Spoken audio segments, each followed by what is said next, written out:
yang kami miliki Bapak, kiranya Tuhan Yesus yang akan memberkatinya ya Bapak. Kau juga memberkati setiap tangan yang belum bisa memberi ya Bapak. Berkat melimpah atas kami Yesus. Terima kasih Bapak, kami siap memberi yang terbaik bagi Engkau. Ya di dalam nama Tuhan Yesus Kristus. Haleluya. Amin. Silakan untuk Bapak Ibu Saudara yang akan memberikan persembahan. Maju.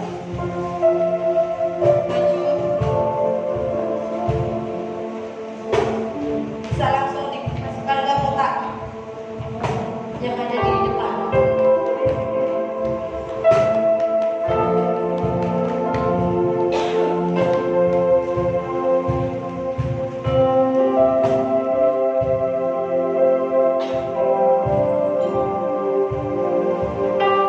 Cheers.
kita kepada Tuhan, kepada bangsa dan negara. Kita mau bersama-sama berdoa. Angkat tangan kanan di hadapan Tuhan. Kita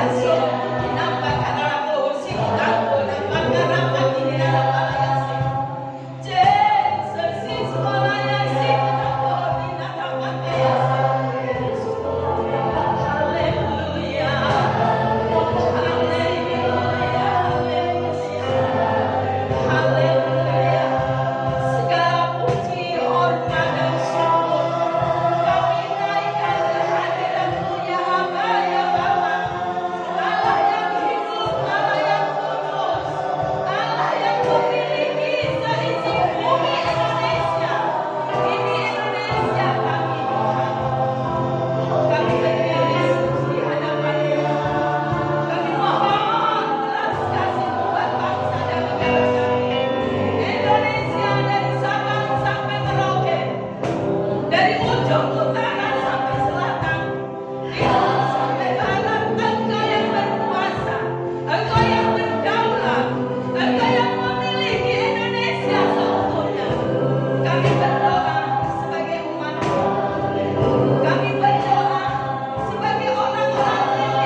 Engkau yang layak disembah di atas permukaan bumi ini, dan tidak ada Tuhan lain, tidak ada Allah lain yang layak disembah kecuali Yesus Kristus Tuhan.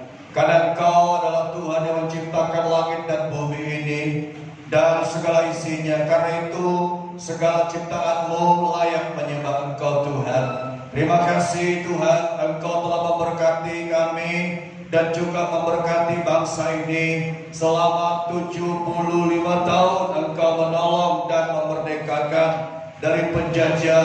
Tetapi Tuhan, masih banyak hal-hal yang perlu dibenahi di bangsa ini, dan masih banyak anak-anak bangsa ini dijajah oleh berbagai hal, baik narkoba, baik hal-hal yang lain ya Tuhan. Karena itu mari Tuhan yang akan terus campur tangan, berbicara melalui firman-Mu hari ini, dan sampaikan isi hati-Mu, sampaikan apa yang akan Engkau ingin sampaikan bagi umat-Mu Tuhan. Di dalam nama Yesus kami berdoa, kami siap menerima firman-Mu. Dalam nama Yesus, haleluya. Amin, amin. Silakan duduk. Shalom Bapak Ibu Saudara. Pagi hari ini kita bersyukur karena kasih setia Tuhan dan anugerah Tuhan kita boleh ada dan kita boleh bersama-sama dalam ibadah raya yang khusus hari ini, dan khususnya juga dalam menyambut HUT RI besok pagi tanggal 17 Agustus. Dan kita bersyukur karena kebaikan Tuhan. Kita akan bersama-sama membaca firman Tuhan di dalam kitab Rut pasal 1 ayat 1 sampai dengan ayat yang ke-6. Rut pasal 1 ayat 1 sampai dengan ayat yang ke-6. Tema hari ini adalah respon yang benar. Respon yang benar. Rut pasal 1 ayat 1 sampai dengan ayat yang ke-6. Demikian firman Tuhan. Pada zaman para hakim memerintah, ada kelaparan di tanah Israel. Lalu pergilah seorang dari Bethlehem Yehuda beserta istrinya dan kedua anaknya laki-laki ke daerah Moab untuk menetap di sana sebagai orang asing. Nama orang itu ialah Elimelek, nama istrinya Naomi, dan nama kedua anaknya Mahlon dan Kilion. Semuanya orang-orang Efrata dari Bethlehem Yehuda. Dan setelah sampai ke daerah Moab, diamlah mereka di sana. Kemudian matilah Elimelek suami Naomi, sehingga perempuan itu tertinggal dengan kedua anaknya. Keduanya mengambil perempuan Moab. Yang pertama bernama Orpa, yang kedua bernama Rut, dan mereka diam di situ kira-kira 10 tahun lamanya. Lalu matilah juga keduanya, yakni Mahlon dan Kilion, sehingga perempuan itu kehilangan kedua anaknya dan suaminya. Kemudian berkemaslah ia dengan kedua menantunya, dan ia pulang dari daerah Moab. Sampai di daerah Moab ia mendengar bahwa Tuhan telah memperhatikan umatnya dan memberikan makanan kepada mereka. Puji Tuhan. Sudah kita melihat di masa-masa krisis ini, di masa-masa keadaan yang sulit seperti ini yang dihadapi oleh bangsa-bangsa khususnya Indonesia, dan itu berpengaruh kepada kita sebagai anak bangsa dan juga sebagai orang yang percaya kepada Tuhan Yesus. Jadi di masa-masa sulit seperti ini dan di masa-masa keadaan seperti ini sangat berpengaruh, ya sangat berpengaruh.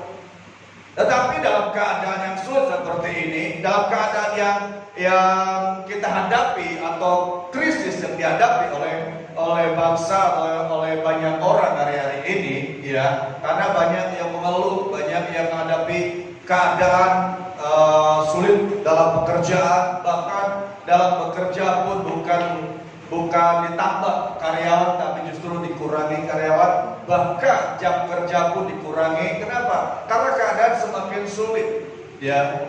Tetapi dalam keadaan demikian, kita sebagai orang percaya, Tuhan katakan kita harus mengambil satu sikap respon yang benar. Kenapa respon benar? Karena di tengah-tengah keadaan demikian kita harus punya satu sikap atau satu keputusan, satu respon yang benar, karena ini menentukan kita berdampak atau kita tidak berdampak. Respon yang benar yang kita miliki, yang kita buat, yang kita ambil, itu menentukan kita berdampak atau kita tidak berdampak dalam hidup ini.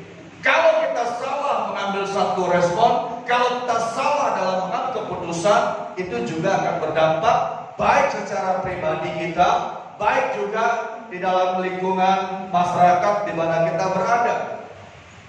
Nah, dalam bacaan kalau kita membaca di sini tadi kita melihat satu kisah. Alkitab mengatakan ada seorang dari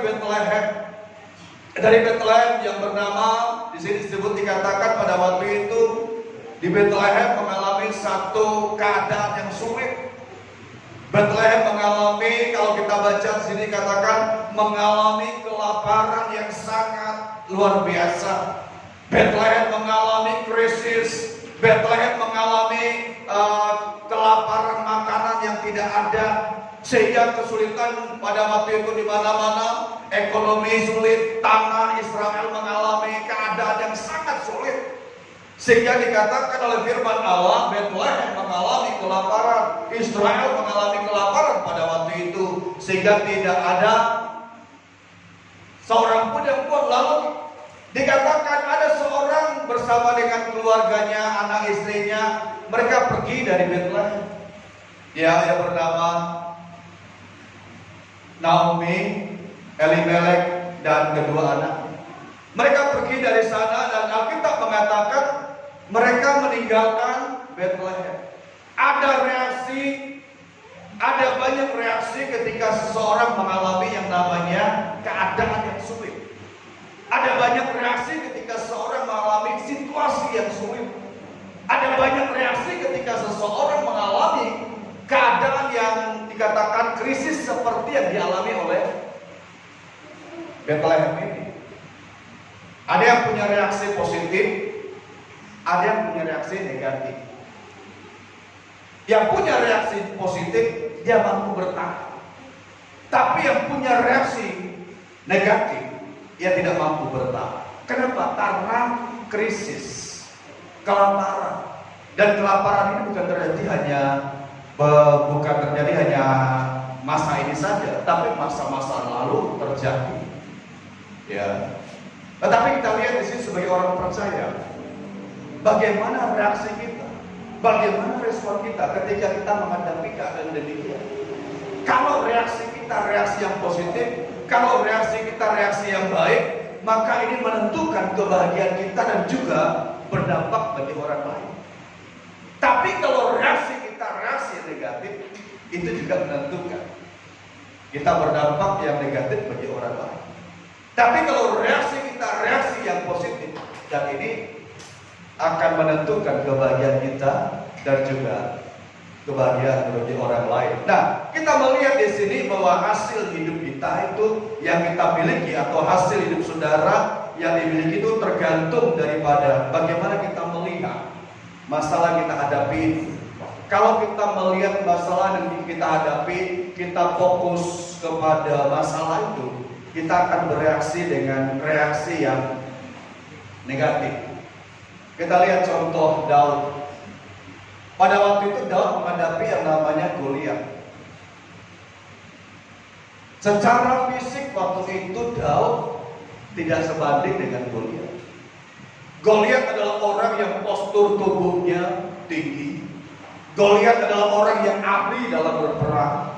Goliat adalah orang yang pandai dalam mengatur strategi dalam berperang. Sedangkan Daud adalah seorang gembala kambing domba. Dia gak ngerti bagaimana strategi berperang. Dia gak ngerti bagaimana mengalahkan musuh. Yang dia tahu bagaimana mengembalakan kambing domba dan bagaimana mengalahkan kalau ada binatang-binatang buas yang akan merusak kambing dombanya. Itu yang dia tahu. Tapi pada waktu itu Daud fokus bukan kepada postur tubuh daripada Goliat. Kalau dia fokus kepada postur tubuh daripada Goliat, dia merasa minder, dia merasa takut, Kenapa? Karena Goliat adalah orang yang gagah, besar, ahli dalam berperang. Tapi Daud fokus kepada Tuhan yang menyertai dia. Dia tahu ada Tuhan. Dia ngerti ada Tuhan yang hebat. Dia tahu ada Tuhan yang perkasa. Karena itu dia katakan bahwa kalau engkau datang menghadapi aku dengan pedang, dengan tombak, dan aku datang menghadapi engkau dengan nama Tuhan yang luar biasa. Itu dia fokus kepada Tuhan, bukan kepada masalah. Ketika kita menghadapi masalah, kalau kita fokus kepada masalah, kita punya reaksi yang negatif. Ada banyak reaksi yang kita buat. Tapi kalau kita menghadapi masalah, kita fokus kepada Tuhan. Kita mengerti, oh ini dia. Ini ada solusinya. Ini ada caranya. Kenapa? Karena kita fokus kepada Tuhan, bukan kepada masalah. Nah, di dalam bacaan kita melihat di sini ada banyak hal yang terjadi. Kalau kita lihat bagaimana reaksi yang terjadi kalau kita perhatikan dalam bacaan ini, bagaimana reaksi daripada seseorang ketika menghadapi masalah. Kalau kita baca dalam ayat yang pertama tadi, kita melihat di sini ayat pertama, ya. Pada zaman para hakim memerintah, ada kelaparan di tanah Israel. Ada kelaparan, ya, kelaparan di mana-mana, kesulitan di mana-mana, ya, tangisan, jeritan juga di mana-mana. Lalu kita melihat bagaimana reaksi daripada keluarga Kristen ketika kelaparan terjadi. Bagaimana reaksi? Karena dikatakan di sini pada waktu itu, pada zaman itu ada kelaparan, kesulitan di mana-mana. Lalu reaksi yang dibuat oleh keluarga ini, oleh Elimelek bersama dengan anak, bersama dengan istrinya, dia punya reaksi. Ketika terjadi kelaparan, ada sikap, ada keputusan, ada reaksi yang mereka buat. Yaitu apa? Kalau kita baca di sini, kelaparan di sana Israel. Lalu dikatakan apa? Apa dilakukan oleh Elimelek ketika terjadi kelaparan di Israel? Apakah Elimelek tetap tinggal di Israel, di Bethlehem, atau dia pergi dari situ? Kalau kita baca di sini kan kenapa? Dia meninggalkan Bethlehem. Ini adalah sebuah reaksi. Ia memutuskan untuk lari. Ia memutuskan untuk tinggalkan Bethlehem. Ia memutuskan untuk lari dari persoalan itu. Karena itu kita melihat di sini, ini adalah sebuah reaksi yang dibuat oleh Naomi, yang dibuat oleh Elimelek. Ia meninggalkan kota Bethlehem dan pergi ke Moab. Saudara, saya katakan Moab bukan tanah perjanjian. Moab adalah tempat penyembahan berhala, tempat orang-orang tidak kenal Tuhan, dan di sanalah dia pergi, dan di sana dia menetap selama 10 tahun. Dengan kata lain, keluarga ini lari daripada persoalan yang mereka hadapi, lari daripada masalah yang mereka hadapi, lari daripada keadaan yang dihadapi. Seperti yang kita baca hari ini dikatakan, ini adalah sebuah hal yang sangat-sangat mengerikan, ya. Jadi dia lari dari persoalan, lari daripada masalah. Nah, kalau kita lihat di sini, ini adalah terjadi dalam kehidupan kita, dalam gereja. Ketika orang hadapi masalah, kadang-kala dia nggak mampu, nggak mau bertahan. Dia merasa aku udah nggak sanggup bertahan, aku udah nggak mampu bertahan. Lalu dia pergi, tinggalkan. Solusi yang dia buat, pergi dari sini. Reaksi yang dia buat, tinggalkan tempat ini. Saudara, itu bukan cara yang baik. Dari masalah, lari dari masalah bukan solusi sebuah persoalan. Tapi kalau kita melihat di sini, ini membuat orang itu ada kadang-kala dia tidak akan mampu bertahan. Kita bertahan. Dan kita akan melihat ada solusi di sini. Nah, Elimelek mengambil reaksi. Dan reaksinya itu adalah reaksi yang sangat mengerikan. Dia tinggalkan Bethlehem dan ia mengambil reaksi di tengah-tengah krisis, tinggalkan Bethlehem. Ini terjadi banyak orang Kristen. Kita juga menghadapi keadaan demikian. Ketika kita menghadapi kesulitan, ketika kita sudah tidak lagi merasa nyaman di situ, kita tinggalkan tempat itu. Kita berpikir, oh ini adalah satu solusi yang saya buat. Ini adalah reaksi saya tinggalkan tempat itu, saya pergi dari tempat itu. Saya tinggalkan gereja itu, saya pergi dari gereja itu. Ini solusi saya. Dia pikir itu memang baru. Secara manusia itu memang dia gak bisa melihat orang lagi. Dia gak bisa bertemu dengan orang-orang yang dia anggap itu adalah masalah bagi dia. Tetapi apakah Tuhan berkenan? Apakah Tuhan berkenan akan hal itu? Nah, ketika krisis menimpa Bethlehem, reaksi dibuat oleh Elimelek, dia tinggalkan Bethlehem. Dia berpikir Bethlehem itu tempat yang gak nyaman lagi. Bethlehem itu tempat yang tidak memberikan jaminan lagi. Karena kelaparan di mana-mana, lalu tinggalkan Bethlehem. Lalu dia berpikir, aku tinggalkan Bethlehem, aku tidak mau tinggal di Bethlehem lagi. Aku mendengar di Moab ada tempat yang bagus. Mereka pergi, tinggal Bethlehem, pergi ke Moab. Harapan mereka, keinginan mereka, sukses, betul? Harapan mereka, ingin mereka dapatkan kehidupan yang lebih lagi. Ini keinginan daripada Elimelek. Karena itu dia boyong keluarganya. Tinggalkan Bethlehem. Karena Bethlehem tidak memberikan jaminan lagi bagi dia. Saudara, kalau kita menghadapi keadaan yang sulit, jangan tinggalkan tempat-tempat yang Tuhan suruh kita di sini. Ya, kita berada di tempat di mana Tuhan izinkan, tetap bertahan. Nah, dia tinggal di Bethlehem. Kita lihat apa akibatnya. Coba kita perhatikan apa akibatnya ketika dia tinggal di Bethlehem. Kita membaca ayat yang ketiga. Perhatikan di sini. Ayat 2 dikatakan tadi, orang itu ialah Elimelek, nama istrinya Naomi, dan nama kedua anaknya Malon dan Kilion. Semuanya orang-orang Efrata, Bethlehem, Yehuda. Dan setelah sampai ke daerah Moab, diamlah mereka di sana. Ayat yang ketiga, apa akibatnya? Kemudian matilah Elimelek suaminya, suami Naomi, sehingga perempuan itu tertinggal dengan kedua anak. Ini akibat pertama. Tadi dia berharap ketika dia tinggalkan Bethlehem, tinggal di Moab, dia dapatkan sesuatu yang lebih. Tetapi kita melihat di sini Alkitab mengatakan bahwa suami daripada Naomi, Elimelek, ketika ada di Moab, justru bukan mendapatkan kesuksesan, tapi dia justru mendapatkan apa? Keadaan yang semakin sulit. Elimelek dikatakan mati.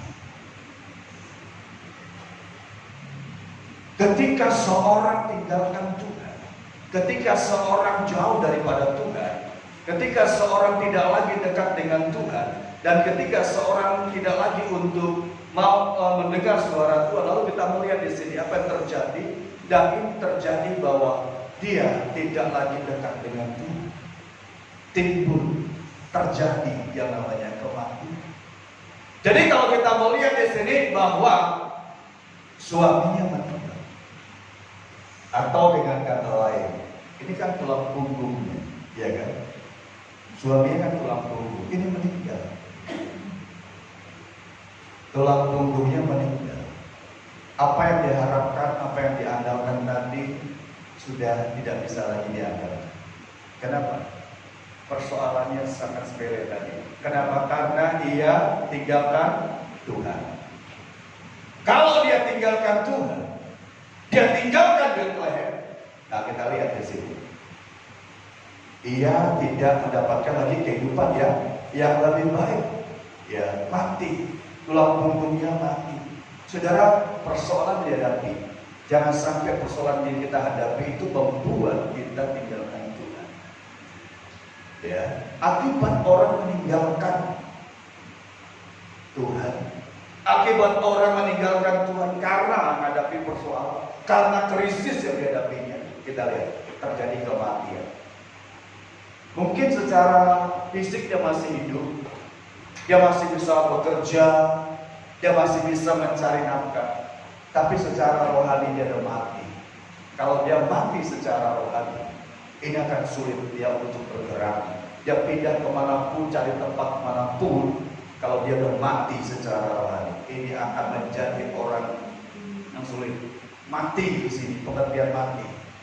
Mati ekonominya, ya, mati usahanya, bisnisnya mati. Bukan hanya itu saja, tapi juga mati harapan. Orang yang mati, ya, sulit untuk diandalkan. Betul. Kita lihat orang mati, bisa nggak diajak komunikasi? Sekaya apapun, sehebat apapun, ya, teman saya kirim WA ke tempat saya dari Toraja, Pak Pendeta Yosmat dari GPI Eklesia Toraja. Dia kirim bahwa kemarin anaknya ini sudah sekaligus satu anak dapat langsung 2 gelar, sarjana bahasa Inggris, sarjana psikologi, saya kan dengan nilai A. Saya bilang hebat anak muda. Secara fisik luar biasa, ya kan? Orang tuanya bangga, dan orang tuanya pasti merasa, anakku ini luar biasa. Kadang pada hari yang sama di wisuda langsung 2 gelar dapat. Tetapi kalau kita melihat dalam keadaan bagaimanapun juga, situasi bagaimanapun juga, kalau orang itu udah mati, sulit untuk diandalkan. Tapi kalau dia masih hidup, dia akan ngerti tanggung jawab. Elimelek dikatakan mati, usahanya mati, tulang punggung daripada Naomi mati. Tidak bisa lagi dia untuk bergerak, karena sudah mati.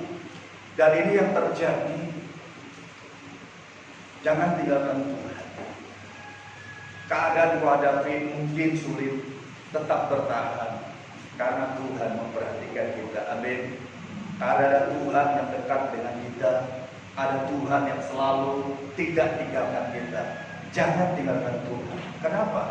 Karena kalau kita tinggalkan Tuhan, akan terjadi kematian. Mungkin dalam satu gereja kita alami proses sesama teman gereja, atau mungkin pemimpin rohani kita. Tetapi Tuhan katakan, jangan tinggalkan tempat itu. Karena itu adalah Bethlehem, dan tempat engkau dibentuk, tempat engkau akan menerima anugerah Tuhan, tempat engkau menerima karunia Tuhan. Kalau kau tinggalkan akan terjadi kematian. Mungkin secara fisik tadi saya katakan kita masih hidup, dia masih hidup, masih bisa bekerja, masih bisa dapat nafas, dan masih bisa melakukan, tetapi mati. Jangan berharap dia akan dapat lebih sukses lagi. Akan ada kematian. Ya, mati. Ya, fisiknya mati juga bisa. Ya, tapi secara rohani, secara jasmani, ekonomi pun mengalami. Itu yang pertama akibat tinggalkan Bethlehem, tinggalkan Tuhan, kematian. Yang kedua, kita lihat ayat yang 4 dikatakan demikian. Keduanya mengambil perempuan Moab. Jadi anaknya, dua anaknya itu Mahlon dan Kilion. Dua anaknya ini pada waktu itu ketika Elimelek meninggal, dua anaknya mengambil perempuan Moab. Perempuan Moab adalah orang-orang yang tidak kenal Tuhan. Lalu mereka mengambil perempuan Moab, satu bernama Orpa, yang kedua bernama Ruth. Ya, dan puji Tuhan, Ruth adalah orang yang setia dengan Tuhan, mau ikut Tuhan, mau ikut Naomi, dan akhirnya Ruth menjadi orang yang hebat. Dan itu sebabnya kita belajar hari ini. Ketika kita tinggalkan Tuhan, orang-orang di luar Tuhan itu akan menjadi caranya untuk bagaimana merebut kita. Karena itu tetap bertadab dua anak yang mengambil perempuan Moab, orang-orang yang tidak kenal Tuhan. Saudara, bertahanlah dalam imanmu, jangan tinggalkan Tuhan. Dan ketiga, kita lihat di sini akibatnya ayat yang kelima dikatakan di sini, yang kelima. Lalu matilah juga keduanya, yaitu Mahlon dan Kilion, sehingga perempuan itu kehilangan kedua anaknya dan suami. Perhatikan di sini. Jadi dikatakan dua anaknya mati, Mahlon dan Kilion. Jadi akibat semuanya itu mati semua. Ini adalah akibat hidupnya tidak lagi berdampak, hidupnya tidak ada lagi hidup berfungsi, hidupnya tidak lagi menjadi kesaksian. Kenapa? Karena sudah mati. Mahlon mati, Elimelek mati, Kilion mati.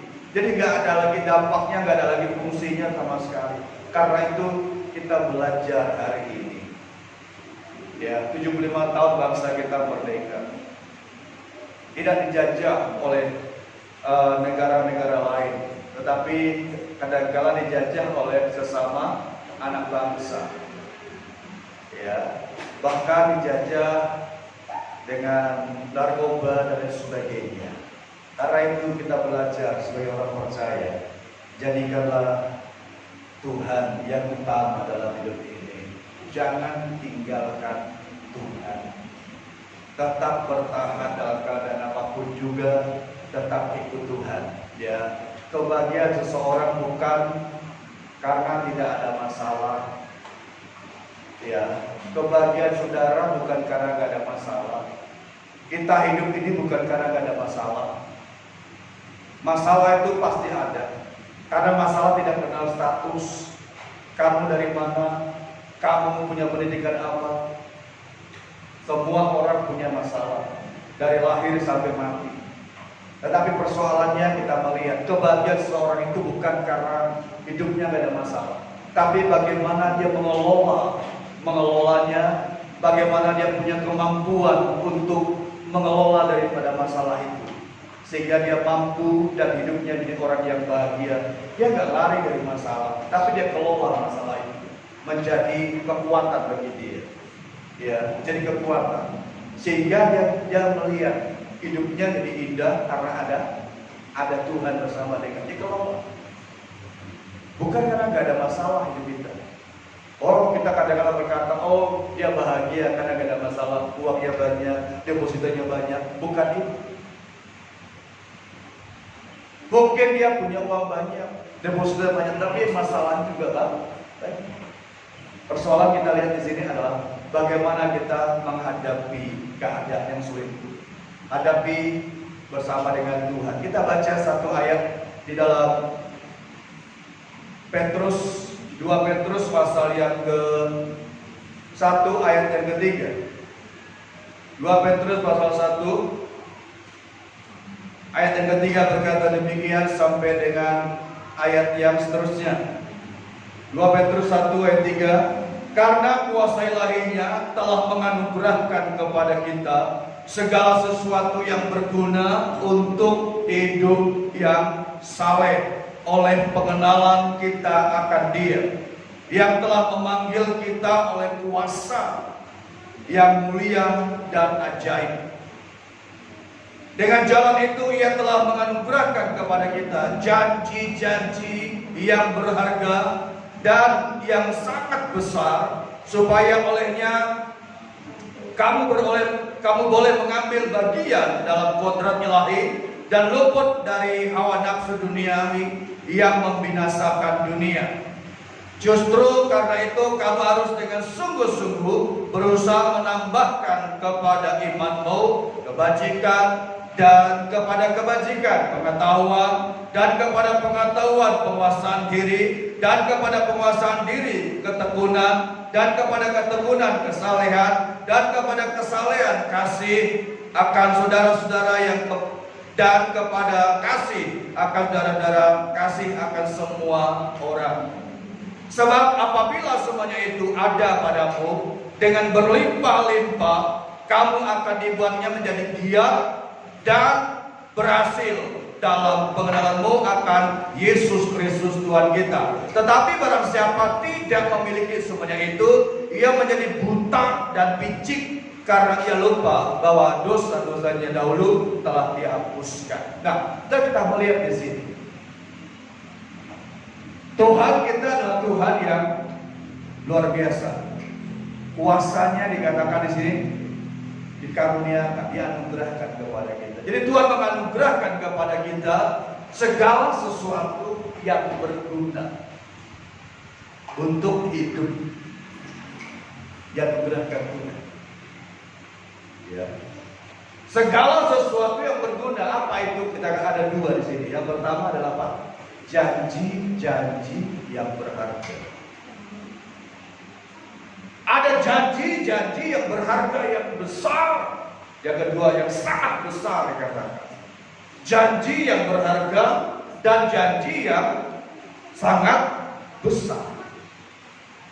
Apa itu? Kalau kita baca dalam Yesaya 41 ayat 10 mengatakan, bukan sekedar janji, tapi Tuhan itu Tuhan yang menggenapi janji.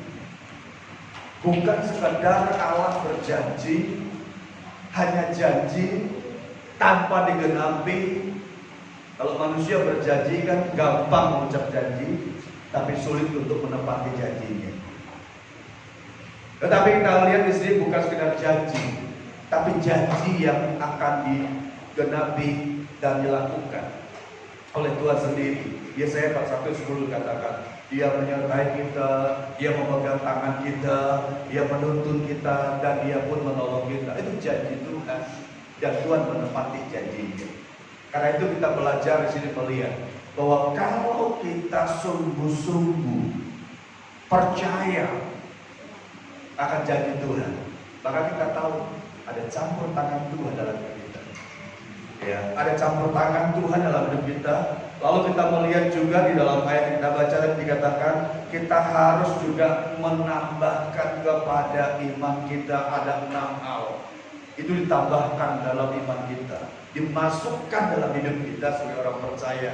Yang pertama itu kebajikan, itu harus ada dalam diri kita. Yang kedua pengetahuan akan Tuhan, pengenalan akan Tuhan. Yang ketiga penguasaan diri. Yang ketiga penguasaan diri adalah buah roh dan seterusnya. Terus yang keempat ketekunan, tekun. Ini harus ditambahkan dalam iman kita. Terus kesalehan tambahkan juga. Ya. Dan yang keenam dikatakan kasih. Kalau 6 hal ini ada dalam diri kita, kalau 6 hal ini menguasai hidup kita, kalau 6 hal ini menguasai tubuh jiwa roh kita, apa yang terjadi dikatakan ayat yang ke-8 dikatakan apa? Ayat 8 dikatakan apa? Kalau 6 hal ini menguasai tubuh kita, ada dalam diri kita, ayat 8 dikatakan apa? Maka kamu satu apa? Akan dia, betul? 2, kamu akan apa? Kamu akan menjadi seorang yang berhasil. Kalau 6 hal ini ada dalam diri kita, kita akan giat dengan Tuhan, giat dalam hidup ini. Dan yang kedua, kita akan berhasil. Berhasil dalam segala bidang. Dalam pekerjaan, dalam pengiringan kita kepada Tuhan akan berhasil. Tidak mungkin dia berhasil kalau dia tinggalkan Tuhan. Gak mungkin dia berhasil kalau dia jauh dari Tuhan. Dia boleh sukses, tapi dia mungkin gak bisa nikmati apa yang dia dapatkan itu. Tetapi kita melihat di sini bahwa kalau 6 hal ini ada dalam diri kita, kita akan giat. Amin. Giatlah selalu untuk Tuhan. Amin. Giat. Gak perlu di WA, gak perlu telepon lagi, dia akan selalu cari Tuhan. Amin. Giat dia. Kenapa? Karena dia tahu hidupnya itu adalah milik Tuhan. Dia ngerti hidupnya itu adalah Tuhan yang dia. Dan akibat daripada kegiatan dengan Tuhan dibuat apa? Oleh Tuhan dibuat sukses, bukan dibuat gagal, dibuat berhasil. Gak ada orang yang giat dengan Tuhan dibuat gagal. Ada gagal tapi pasti akan berhasil berikutnya.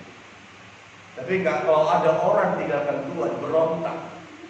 Ingat, hidup yang memberontak tidak akan berdampak apa-apa. Ketika Tuhan proses Bapak Ibu Saudara melalui pemimpin, melalui doa kehidupan sesama berjemaat, jangan tinggalkan, bertahan, di situ ada berkat Tuhan. Ingat, hidup yang berdampak bukan karena tidak ada persoalan, tetapi bagaimana dia bisa mengelola persoalan itu, maka itu berdampak. Nah, dikatakan kalau hidup kita ada 6 hal dalam diri kita akan jadi orang yang giat dan berhasil. Tapi kalau nggak ada, kalau 6 hal ini nggak ada dalam diri kita, kalau di dalam diri kita tidak ada kebajikan, tidak ada pengetahuan, tidak ada penguasaan diri, tidak ada ketekunan, tidak ada kesalahan, tidak ada kasih, bagaimana hidup kita? Ayat yang ke-9 gimana? Halo? Kalau hidup kita tidak dikatakan tidak ada 6 hal ini dalam diri kita, gimana hidup kita? Maka hidup kita jadi orang yang bagaimana? 1, kita jadi orang yang P. Jadi orang yang apa? P, buta dan pici. Kalau nggak ada 6 hal ini, kebajikan, pengetahuan, penguasaan diri, ketekunan, kesalahan, kita jadi orang yang buta. Orang buta itu nggak melihat, orang lain itu nggak bisa terlihat oleh dia. Temannya yang mengalami pergumulan, dia akan berkata, oh bukan urusan saya itu. Buta dia. Kalau dia buta terhadap dosa tidak masalah. Tapi kalau buta terhadap sesama, ini bermasalah. Ya. Dan bukan hanya buta, tapi paling ngeri adalah apa? Orang picik itu orang bagaimana? Orang picik orang bagaimana? Wah, dasar orang yang picik. Karena nggak ada 6 hal ini. Kalau ada 6 hal itu, ada kasih, ada kebajikan, ada kesalehan, ada ketekunan. Oh, orang itu adalah orang yang dikatakan tadi adalah orang yang apa? Giat dan berhasil. Tapi kalau nggak ada, orang jadi orang buta dan orang yang picik. Kita menjadi orang bagaimana? Tinggal ada ke tangan kita, ada di tangan kita keputusannya. Mau jadi orang yang giat, akibatnya berhasil, atau mau jadi orang yang buta dan picik. Ada di tangan kita. Tetapi ketika kita berada dalam kehendak Allah, kita akan dibuat Tuhan berhasil. Izinkan Tuhan menolong kita hari ini dan seterusnya. Tuhan Yesus memberkati. Mari kita berdoa. Kita datang kepada Tuhan. Kita percaya Tuhan kita adalah Tuhan yang baik untuk kita. Tuhan kita adalah Tuhan yang mengasihi kita, dan Tuhan yang menolong hidup kita masing-masing. Kiralapa syakara lama syikida kadalapa Kuyapa syakara lama kiralapa syakara lama.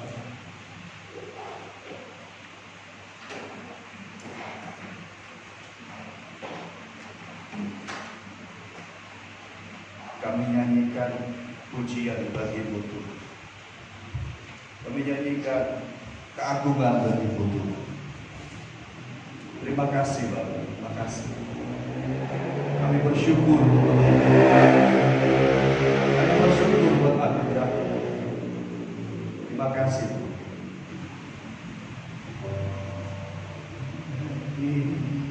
Hosana bagi Rajaku yang duduk di tahta. Aku muliakan dan kuagukan Kau yang tinggi.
tahu bahwa kebenaran ini iya dan amin. Kami belajar banyak dari keluarga Elimelek Tuhan. Ketika menghadapi kelaparan, kesulitan perekonomian, keadaan yang sulit, persoalan, dia bukan tinggal di dalam kehidupan dekat dengan Engkau Tuhan, tapi dia justru tinggalkan Engkau, tinggalkan Bethlehem yang ada rumah roti, dan pergi ke Moab Tuhan. Kami berdoa biarlah kami sebagai orang percaya yang tahu bahwa Engkau adalah Tuhan yang baik bagi kami.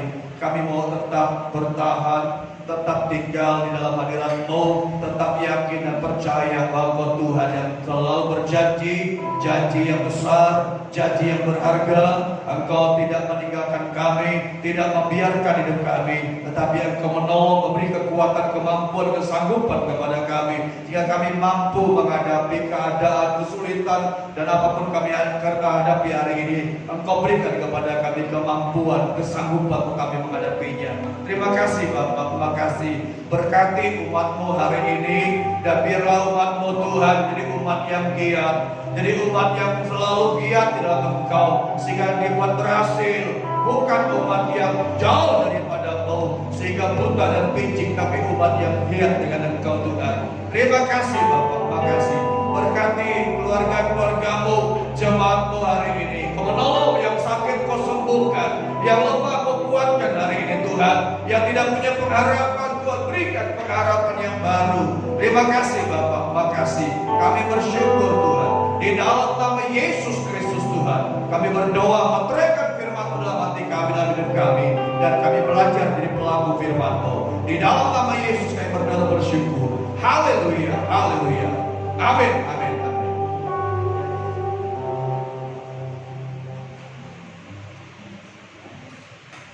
Puji Tuhan, kita ada dengan firman Tuhan. Kita akan nyanyi lagu kebangsaan kita Indonesia Raya. Saya berdiri semua. Kita berdiri semua dengan sikap yang tegak. Kita nyanyikan lagu ini dengan sikap yang tegak. Kita bawa bangsa kita adalah bangsa yang diberkati oleh Tuhan. Besok 75 tahun memperingati kemerdekaan.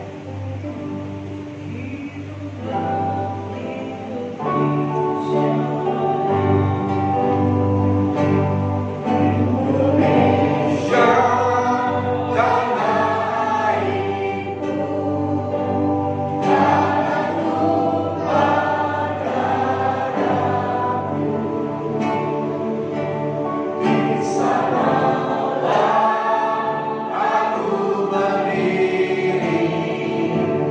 jadi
Tuhan Yesus memberkati.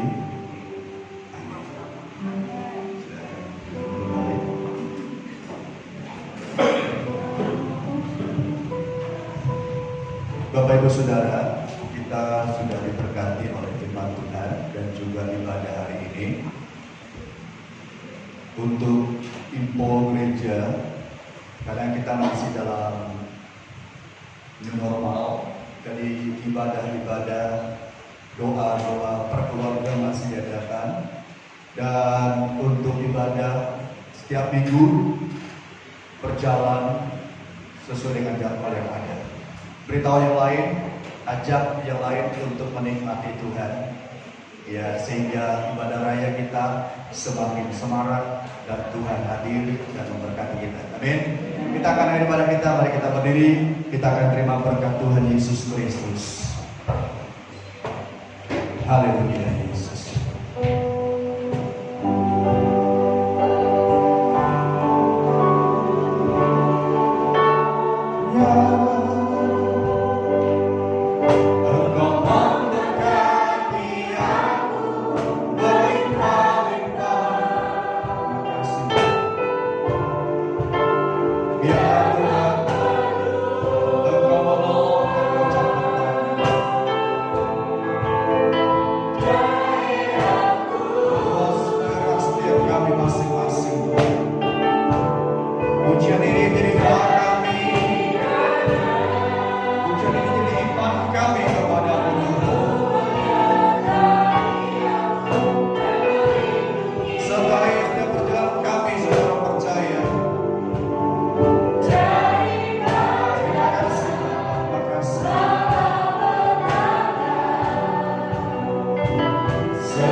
Biarlah berkat yang terbaik, berkatnya dari surga, berkat bakul, dan berkatnya dari Allah Bapa turun dalam kehidupan jemaat-jemaat pujian.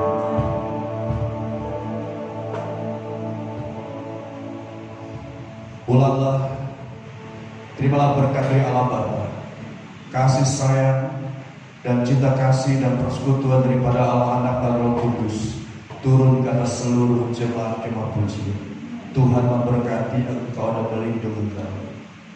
Tuhan menyerahkan wajah memberi kau kasih karunia. Tuhan menghadapkan wajah kepada memberi kau damai sejahtera sekarang sampai selama-lamanya. Yesus datang pada kali yang kedua menyertai dan mengangkat gerejanya. Di dalam nama Yesus kami berdoa dan bersyukur. Haleluya. Amin. Amin. Selamat.